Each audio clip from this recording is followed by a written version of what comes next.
Salut à toi, aujourd'hui on va parler projet de naissance. Alors qu'est-ce qu'un projet de naissance? En fait il s'agit de mettre sur papier tes désirs, parfois ceux aussi de ton ou ta partenaire pour le jour de l'accouchement. Et aussi les suites de couches, le séjour à la maternité, si t'es en maternité, voilà. Donc tu peux soit le rédiger totalement de ton côté, soit le faire avec une sage-femme. Moi j'ai choisi de le rédiger de mon côté, puis ensuite de le présenter à ma sage-femme, voir ce qui était possible de faire, ce qu'il fallait totalement bannir, voilà. Donc après tu le donnes à ta sage-femme et le jour de l'accouchement, elle te le ressort, elle le montre à tous les personnels qui vont s'occuper de toi. Là-dedans je parle uniquement de mes expériences d'accouchement en maternité. Je pense que si tu as décidé d'accoucher chez toi, c'est différent encore. Ce que je vais faire ici, c'est en gros te dire le mien, t'expliquer un peu pourquoi il y avait des choses qui me paraissaient importantes. Là je parle au singulier parce que j'en ai fait un que pour mon second accouchement. Pour mon fils, je voyais pas encore l'utilité du truc. Bref, si toi aussi t'en as fait un, n'hésite pas à me le dire en commentaire ou ailleurs. Le mien il est très basique, j'ai pas placé la barre très haut, mais au moins j'ai aucun regret. Voilà, il y avait tout qui était posé, qui était dit, et le jour de l'accouchement, comme ça, hop, j'avais plus besoin d'avoir de cerveau quoi. C'est parti.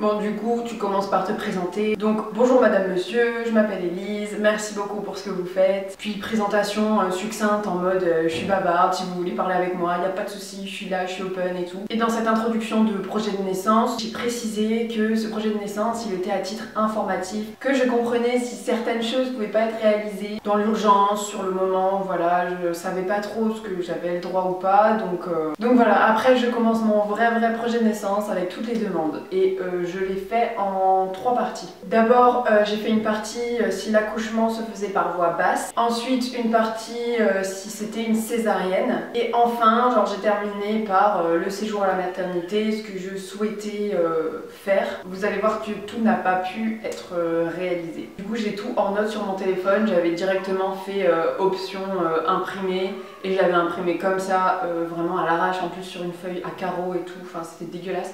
Mais c'était très bien, genre vraiment ça m'a pris 5 minutes à faire, donc s'il y a une recommandation peut-être que j'ai à faire, c'est prenez ces 5 minutes, faites un projet de naissance, même s'il est bidon, au moins vous l'avez quoi, au moins vous avez quelque chose quoi. J'ai commencé par préciser que je voulais mettre les vêtements de mon choix pour accoucher. Je voulais pas leur blouse toute transparente là. Alors ça, il faut savoir que l'anesthésiste m'a pas permis de garder ce que j'avais. J'avais une chemise de nuit qui s'ouvrait sur le devant, qui s'ouvrait sur le dos en entier. Enfin, j'avais vraiment acheté un truc exprès pour la maternité, mais pendant la pause de péridurale, j'étais obligée de mettre la blouse à usage unique, je crois, qu'on m'a donnée avec la Charlotte, etc. Mais ça, c'est une question d'hygiène.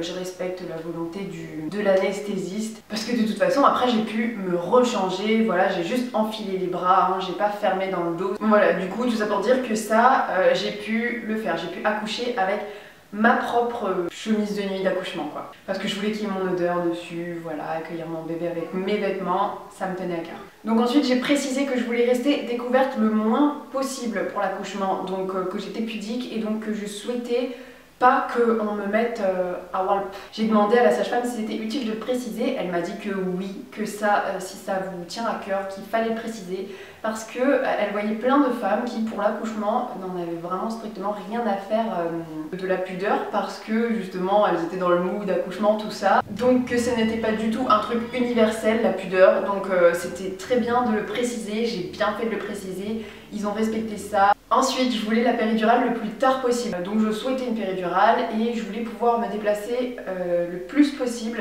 parce qu'à partir du moment où on te pose la péridurale, bah, tu peux plus te déplacer. On m'a dit que la péridurale en ambulatoire n'existait plus, donc on te pose la péridurale, t'es allongé, tu t'ennuies un peu quand même. Voilà, donc je voulais pouvoir marcher pour faire passer le temps tout simplement. Et du coup j'ai demandé ça, sauf que si vous regardez la vidéo sur mon accouchement, donc je vais mettre le lien juste là, du coup si vous regardez cette vidéo là, vous pouvez voir que j'ai accouché en pas beaucoup de temps et que au final j'ai bien fait de pas attendre de mettre la péridurale parce que le travail s'est fait rapidement. Pareil dans le même mood, je voulais pouvoir me doucher, pouvoir faire ma vie en fait, tant que j'avais pas la péridurale. péridurale. Mais bon, comme je vous ai dit, ça n'a absolument pas été possible. C'était la période contraction très douloureuse et me doucher, aller aux toilettes, tout ça, comme si de rien n'était, c'était pas possible, c'était vraiment pas possible. Donc pareil, là c'est la faute de personne, mais ça n'a pas été très utile quoi. J'ai précisé aussi que je voulais pouvoir boire quand je voulais. Il me semble que maintenant on a le droit tout le temps, partout. Mais quand même, je voulais le préciser. Ensuite, je voulais pouvoir mettre de la musique pendant mon accouchement. Genre, je m'étais fait dans ma tête l'idée que je pourrais passer une playlist, etc. Je pense qu'il y a des maternités qui acceptent pas. Ma maternité, elle avait précisé que oui, c'était totalement possible. Elle avait même un vieux poste radio au cas où et tout. Donc, je m'étais fait à l'idée, j'avais préparé mon enceinte dans le sac d'accouchement, tout ça. Mais en fait, j'ai laissé tomber le truc parce que la douleur était tellement forte que toutes les musiques qui seraient passées pendant mon accouchement, en fait, je les aurais maudites jusqu'à la fin de ma vie, je crois, et je les aurais pas appréciées comme je pensais les apprécier. Et sur le moment, j'aurais peut-être même pas entendu la musique. Enfin voilà, quand t'es dans le mal, moi ça m'aide pas d'avoir de la musique, en fait ça me stresse et je pense que ça l'aurait pas fait du tout et je l'ai pas fait et voilà, c'était un choix après mais j'ai changé d'avis au fur et à mesure. Parce qu'évidemment, vous faites un projet de naissance, vous pouvez aussi changer d'avis, c'est pour ça que c'est bien d'en faire un, parce que c'est pas fixe et ça permet quand même d'avoir une trame quoi. Ensuite, je voulais que chaque geste soit proposé et expliqué et pas imposé. Donc ça, on m'a dit que c'était dans la mesure du possible, c'est-à-dire que s'il y avait une urgence et que moi j'étais pas capable de dire oui, non, etc., que c'était vraiment un truc urgent, le geste, on me le ferait, voilà. Mais dans la mesure du possible, je voulais que tout me soit expliqué. La sage-femme de mon premier accouchement était trop bien, mon second accouchement elle était bien aussi, mais elle était moins bavarde. Du coup, je m'en souviens un peu moins, c'est tout. Après, ce qui me dérangeait un peu quand même, c'est qu'elle m'expliquait pas tout, alors que je l'avais quand même demandé. Elle disait un peu en chuchotant à sa collègue, à l'auxiliaire de puériculture, ouais, ça va faire ça, ouais, va falloir faire ça et tout, en mode j'entends pas, alors que j'entendais tout. Voilà, et ça c'était horrible parce que genre, vous imaginez bien que c'était pas des trucs très joyeux qu'elle disait à l'oreille de sa collègue. Et de tout entendre comme ça, j'étais pas bien. J'aurais préféré qu'on m'explique tout et qu'on me parle à moi en fait, pas qu'elle parle entre collègues en mode oulala ça va déchirer. C'était un peu dans ce délire là et puis moi j'étais là, je la regardais quoi. C'était une ambiance très angoissante pour moi sur le moment et je l'ai vécu comme ça. Bon, au moins je l'ai précisé. Je voulais être examinée le moins possible, genre que les trucs vraiment très nécessaires. Et c'est ce qui s'est passé. Elle est venue quand elle devait venir. Elle me demandait toujours mon avis avant. Est-ce que vous voulez qu'on vous revérifie? Est-ce que vous voulez pas? Mais comme ça allait très très vite, comme je vous ai dit 1000 fois, à chaque fois je disais oui. Et aussi j'ai précisé que je voulais être examinée par un minimum de personnes.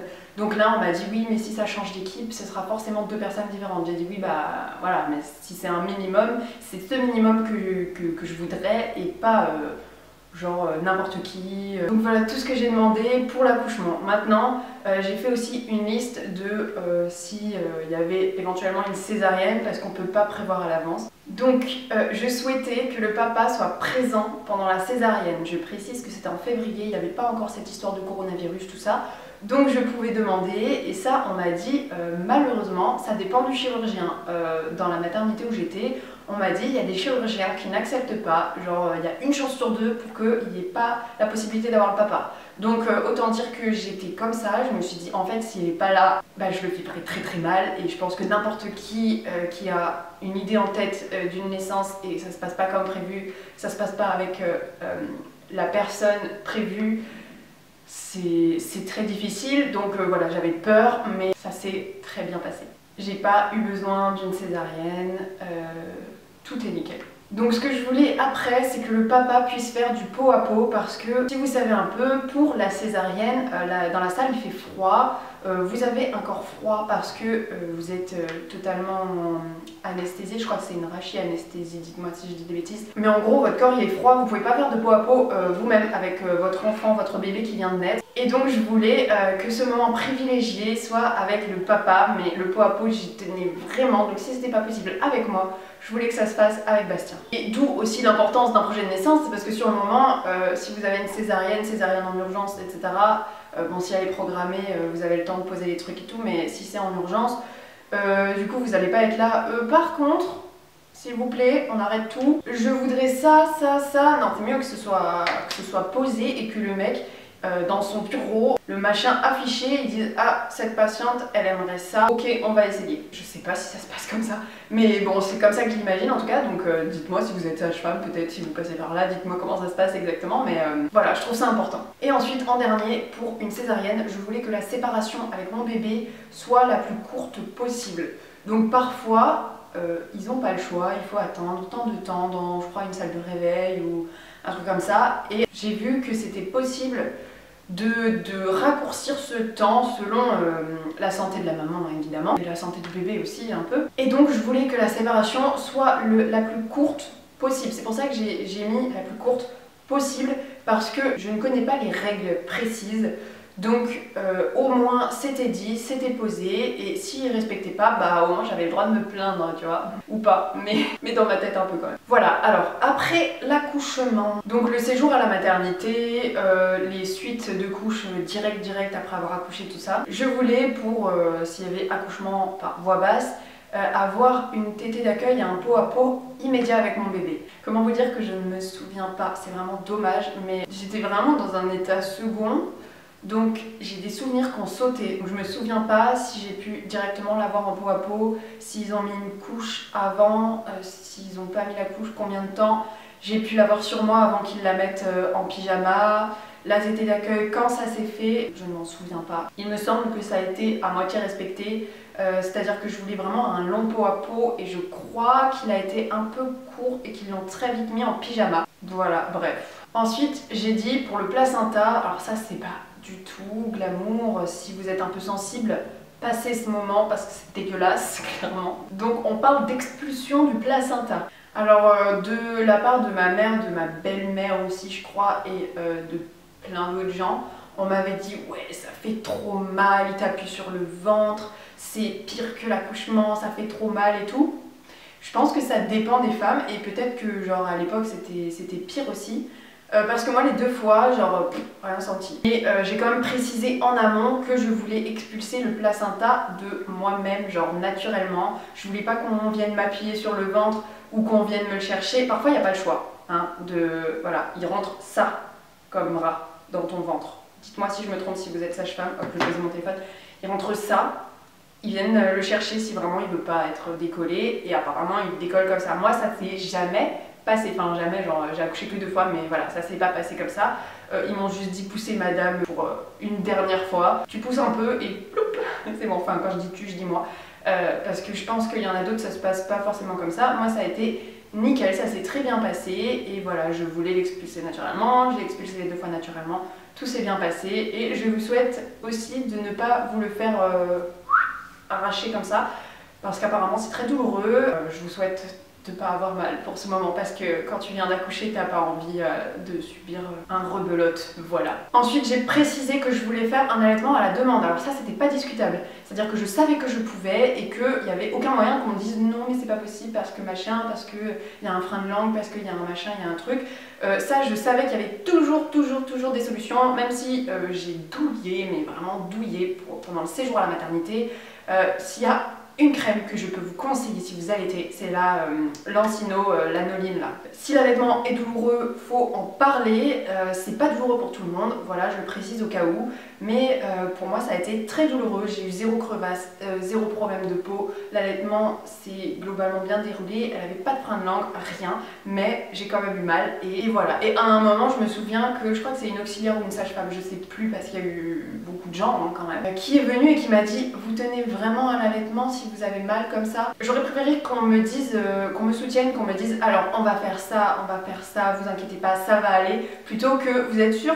Ensuite je voulais qu'il ne soit pas proposé à mon enfant, c'est dans la continuité des choses, hein, qu'il ne soit pas proposé du lait artificiel. T'es pas sûr d'accoucher par voie basse, t'es pas sûr d'être présent tout le temps, donc je voulais mettre sur feuille que je ne voulais pas que du lait artificiel soit proposé à mon bébé. Je dis ça d'un ton tellement solennel, mais voilà.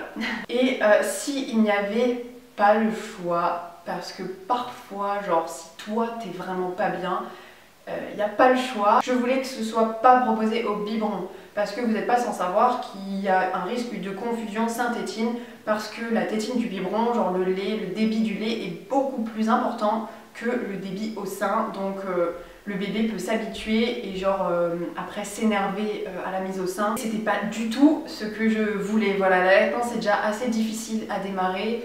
Donc je voulais pas mettre une contrainte supplémentaire en risquant la confusion synthétique. Je voulais pouvoir pratiquer si possible le cododo dans la chambre de la maternité. Alors ça a été un échec total, voilà, total. C'est-à-dire qu'elle était dans son berceau en plastique et que moi j'étais dans mon lit qui grinçait et qui n'avait pas de barrière, donc je pouvais absolument pas la mettre avec moi.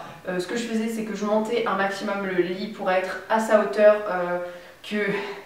Dans cette maternité-là, c'était les normes allemandes, donc tout était très très haut. J'ai une pensée notamment pour une fille que je connais qui fait 1m50 et qui a accouché dans la même maternité que moi, quelques jours après. Voilà, les normes allemandes ne sont pas adaptées aux filles de 1m50, c'était genre limite pour ma taille alors que je fais 1m70, tout était très très haut, donc son berceau en plastique était très très haut. Si je mettais mon lit à la hauteur de son berceau en plastique, fallait surtout pas que je tombe du lit et fallait surtout pas que j'essaye de descendre en fait, parce que genre c'était vraiment haut. Et avec tout ce que tu subis en bas, si tu te vautres, bah t'appelles, tu sonnes quoi, tu te relèves plus. Parce que comme j'ai dit, le lit il grinçait, pour le monter, pour le descendre, à chaque fois que je voulais descendre du lit, il fallait que je le descende, à chaque fois que je voulais dormir, il fallait que je le remonte, ça faisait un max de bruit aussi. Donc clairement, pendant les 3 jours de maternité, j'ai très peu dormi, ça a été difficile, mais ça allait franchement au niveau moral. Si vous voyez la vidéo où je parle de mon postpartum, pendant le séjour en maternité, c'était pas le pire niveau moral, mais le manque de sommeil était difficile. Voilà. Et ça n'a pas aidé et j'aurais aimé qu'il y ait des trucs adaptés pour pouvoir dormir plus correctement avec mon bébé. Mais bon, ça a été un échec, comme j'ai dit. Ensuite, dernier truc, j'ai dû insister et j'ai bien fait de le marquer dans mon projet de naissance. Vraiment, j'ai trop bien fait. Parce que sur le moment, je crois que j'aurais pas eu la force mentale d'insister quoi. En gros, c'était que je voulais le bain de mon bébé le plus tard possible dans le séjour à la maternité. Parce que, je sais pas si vous savez, mais le bébé il naît avec un vernix, je crois que ça s'appelle comme ça, si je me trompe de mots, je suis désolée, mais je crois que c'est ça. Et en gros, lui faire le bain, ça enlève cette couche de peau. Si vous entendez pleurer ma fille derrière, c'est parce que en fait, elle a eu ses vaccins, elle est avec son père, elle n'est pas toute seule évidemment. Je voulais pas qu'on fasse le bain de ma fille comme ça à 2 jours post-accouchement. Si j'ai bien fait, c'est parce qu'il y avait une étudiante, très gentille d'ailleurs, qui est venue me voir, une étudiante auxiliaire de puériculture qui m'a dit qu'elle devait avoir des patientes sur qui travailler, faire son boulot quoi, pour être évaluée par la suite, et que dans les soins qu'il y avait à faire, il y avait un bain à faire. Donc elle me demandait si vraiment je tenais à ce que mon bain soit le plus tard possible. Je pense que si je l'avais pas écrit sur papier, on serait pas forcément venu me demander, on serait venu dans ma chambre en mode maintenant c'est le moment du bain, parce que dans la maternité où j'étais, il n'y avait pas 10 milliards de bébés, donc pour qu'elle puisse faire son évaluation correctement et en temps et en heure, il lui fallait des patientes. Du coup voilà pourquoi ça a été très utile pour moi de le noter et que ces professionnels l'aient sous les yeux. Voilà, en gros c'est tout pour mon projet de naissance. À la fin j'ai fini par merci d'avoir pris le temps de me lire, un truc comme ça, enfin les formules de politesse. En plus je respecte beaucoup ce corps de métier, c'est vraiment magnifique, c'est vraiment génial. Les personnes sur qui je suis tombée, je veux dire auxiliaire de puériculture et sage-femme étaient au top, toutes géniales. Si vous avez regardé d'autres vidéos, il y a quelques professionnels de santé qui m'ont manqué de respect, mais il s'agissait ni d'auxiliaire de puériculture, ni de sage-femme, ni d'obstétricienne. Tous celles qui sont dans cette partie-là du métier, elles ont été parfaites, voilà. Donc comme je vous l'ai répété 1000 fois pendant cette vidéo, je trouve ça important de faire un projet de naissance. Franchement ça m'a été très utile. Donc voilà, même rikiki, je trouve que le projet de naissance il peut être très important. Parce qu'au moins tu as sur papier, genre que t'as demandé telle ou telle chose, on peut pas te dire ah mais ça on n'était pas au courant madame. Et personnellement sur le moment après l'accouchement, j'ai aucune crédibilité, genre on peut me dire n'importe quoi, je me plie en deux, je suis soumise, je peux accepter n'importe quoi sous l'émotion. Alors parfois tu sais que tu veux faire d'une telle ou d'une telle manière, mais sur le moment tu peux oublier, tu peux ne pas avoir la foi de demander parce que tu es dans le mal, tu peux ne pas être en capacité de demander. Si le personnel médical a lu ton projet de naissance avant de te recevoir, le personnel qui s'occupe de toi saura à peu près qui il a en face. Voilà, donc 1001 bonnes raisons de faire un projet de naissance. N'hésite pas à me dire en commentaire ou ailleurs comment toi t'as procédé pour ton projet de naissance, si t'en as fait un, si t'en as pas fait, pourquoi t'en as pas fait un, parce que ça peut être tout simplement comme moi, genre t'as zappé ou alors t'avais la flemme. Donc tout ce qui te tient à cœur pour ton enfant, en gros, partage-le moi, je suis vraiment open à tout témoignage, ça m'intéresse, c'est des genres de trucs que je cherche de moi-même, genre sur YouTube, sur les réseaux et tout, donc vas-y, genre hésite pas. Sinon tu peux toujours t'abonner, activer la cloche, voilà, ça me ferait très plaisir. Et sur ce, salut!